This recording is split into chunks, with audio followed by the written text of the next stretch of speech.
के नाम से जाने जाते हैं और भैया के नाम सुरेंद्र और हमारी नाम सती सोना के नाम से जाने जाते हैं।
वो पापड़ की है मेरी ससुर जी के नाम सर के जैसर जी के नाम से जाने जाते हैं।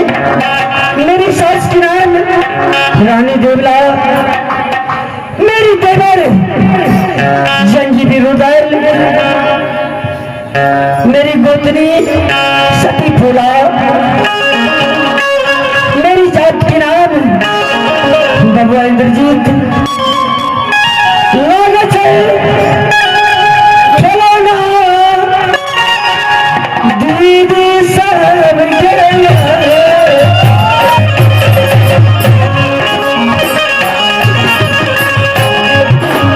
दिया के लाला गई बाबू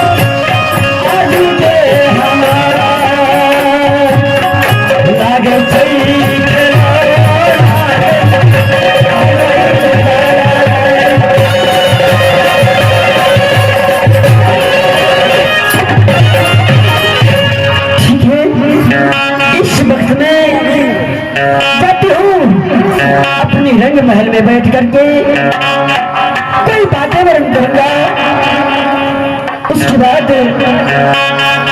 कोई काम करूंगी मैं।